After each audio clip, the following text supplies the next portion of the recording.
बाबा साहब के मुरीद लोग हैं। हमें संविधान सभा की बैठकों से हमने प्रेरणा ली है कि संविधान सभा की बैठक की आत्मा थी कि एक एक आर्टिकल पर बात हुआ करती थी। मैं, मेरा, मुझको वाली जुबान नहीं थी कि साहब तेरे सुबह की जय, साहब तेरे शाम की जय। ऐसे संविधानिक रवायतें नहीं चलती हैं, ऐसे मुल्क नहीं चला करता है। चला करता होगा कोई और मुल्क प्रजातांत्रिक व्यवस्था में, राजतंत्र में। प्रजातांत्रिक व्यवस्थाएं जब जब किसी व्यक्ति के इर्द गिर्द ताना बाना बुनोगे, व्यवस्था लहूलुहान होगी, नीति और नीयत दोनों जमीन पे औंधे मुंह खड़े मिलेंगे। सर, कई बार कमाल की बात है, 3 अप्रैल से मैं आया हूं यहां, कई दफा जाति पे चर्चा हुई। सर, हमारे अपने एक साथी कह गए कि गरीबी की कोई जात नहीं होती। मैंने इसी सदन में कहा है सर कि यह शायराना लगता है, काव्यात्मक लगता है, सुनने में अच्छा लगता है। सर, सच तो यह है कि जातियों में गरीबी है। एक सैंपल सर्वे कर लीजिए कहीं 100 लोगों का, 90 लोग मिलेंगे ओबीसी, एससी, एसटी, 90 से ज्यादा, और तब मुसलमान, तब जाकर के आप कहोगे कि गरीबी की कोई जाति नहीं होती। सर, ये हिंदी फिल्मों के डायलॉग पर नहीं बात होनी चाहिए। यह हम अक्सर क्या करते हैं, इस तरह की चीजों को कहते हैं, तालियां बजती हैं। सर, आरक्षण के बारे में न जाने कितनी दफा बात हुई है, तमाम लोग जानते हैं, रामविलास जी जानते हैं, हमारे मंत्री महोदय। आरक्षण सर आमदनी बढ़ाओ योजना नहीं है। अरे पढ़िए ना संविधान सभा की बैठकों को, चर्चा सुनिए ना, बाबा साहब क्या कहते हैं।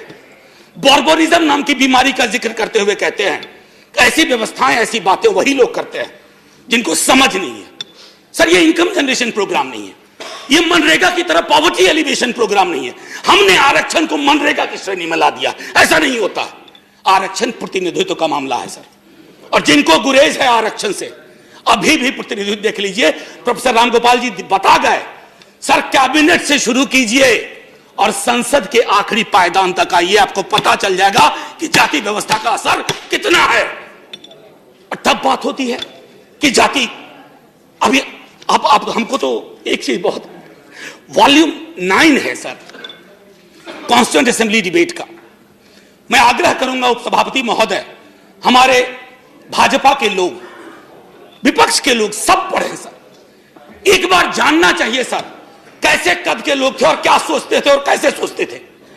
इस तरह की सोच नहीं थी। अचानक में एक व्हाट्सएप फॉरवर्ड आया। मैं तो इनका स्टेटमेंट ऑफ ऑब्जेक्टिव आखिरी में रखा था, लेकिन अभी पढ़ देता हूं। Statement of objects and reasons. Sir, अगर इसको मैं रीनेम करूं तो कहूंगा statement of subjects and unreasons. Sir, opening line पढ़िए आप। At present economically weaker section of citizens. कहां से ज्ञान पाया भाई, कहां बट रहा है इतना बड़ा ज्ञान, हमें तो नहीं मिला। मंडल कमीशन सर जब आया ना, वॉल्यूमिनस दस्तावेज के साथ आया, जातियों के आंकड़े आए, जातियों की संख्या आई, और तब कहा गया कि चूंकि सुप्रीम कोर्ट की बार है एक कि 49.5%, 50 को एक्सीड नहीं करेगा, बावजूद इसके कि आबादी 52 थी, 27 में महदूद कर दी गई। सर, अगर बैरियर, अगर ढाला उठाया है ना सर, तो ढाला ऐसा मत करो कि एक ट्रेन के गुजरने के लिए करो। जो सारी ट्रेन है ओबीसीज की, एससीज की, एसटीज की, फैसला कीजिए, ऐतिहासिक फैसला होगा। संसद संकीर्ण दायरों में सोचने के लिए नहीं बनी है। संसद दलीय आधार पर, मैं तो भाजपा के साथियों से आग्रह करूंगा, आप में से कई लोग सेंट्रल हॉल में मिलते हो, आपके अंदर पीड़ा है, मैं जानता हूं, आप परेशान हैं, क्योंकि विचार के गुच्छे के आधार पर, मैं किताब का पूरा नाम नहीं ले रहा हूं, एक किताब है, बड़ी मशहूर किताब है, मेरे राष्ट्रीय अध्यक्ष ने 2015 के चुनाव में बिहार के गांव-गांव में बता दिया था। नाम ले ही नहीं रहा हूं मैं नाम नहीं लेना चाहता, कि ये जो थॉट्स किसी बंच से निकल करके आ रहे हैं, जिस पेड़ में ही दोष है, उस थॉट्स के आधार पर निर्णय ले रहे हो। कौन सा दस्तावेज है जिसने आपको यह बता दिया? मैं तो हंस के कह रहा था किसी से कि अगर मैं विश्वविद्यालय की नौकरी में नहीं होता, माफी के साथ कहता हूं सर, एफिडेविट गवाह है, 1000 स्क्वायर फीट का मकान नहीं है मेरे पास, मैं भी हो जाता। ये कौन सी सोच, कौन सी समझ पे चीजों को ला रहे हैं?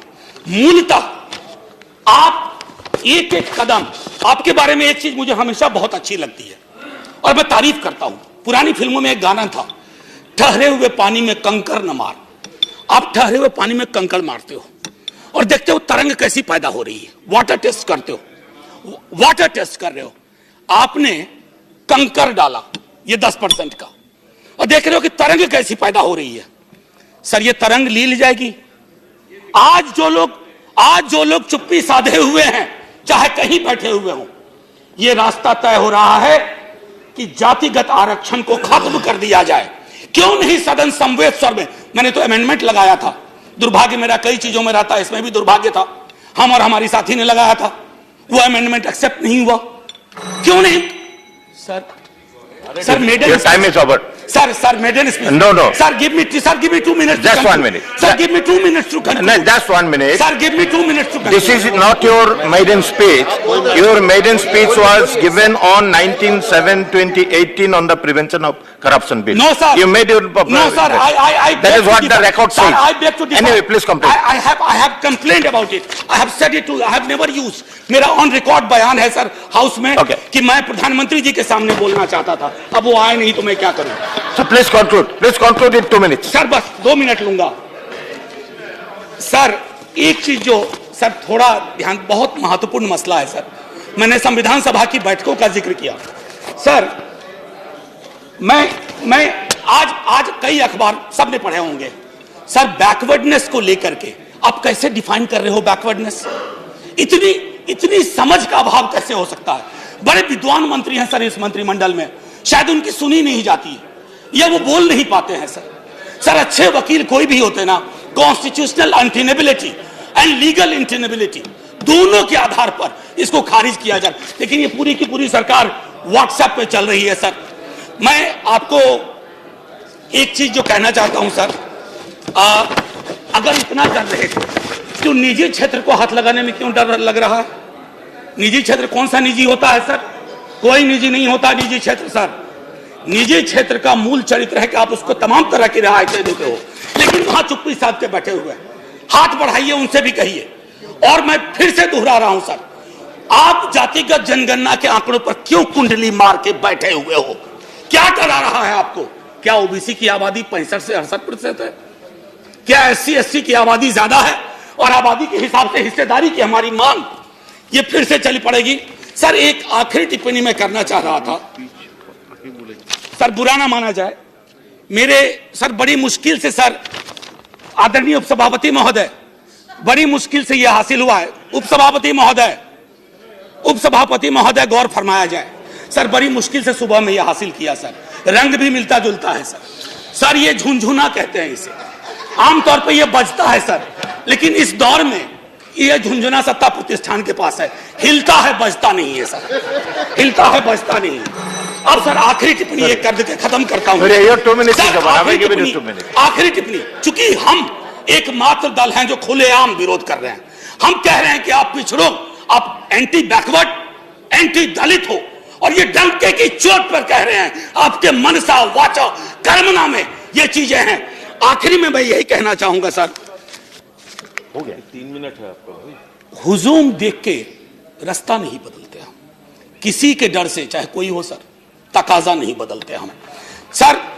जय हिंद। Thank you sir. जय हिंद कहने से पहले मैं फिर से एक बात और कहना चाहता हूं सर। एक शेर था सर, ए आबरूदे गंगा वो दिन है याद तुझको, उतरा तेरे किनारे जब कारवा हमारा।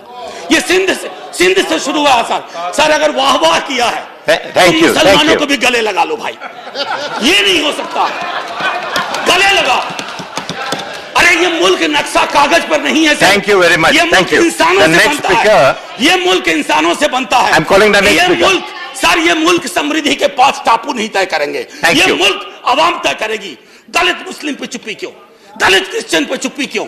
सर आपकी चुप्पी हमें आपराधिक लगती है। Thank you.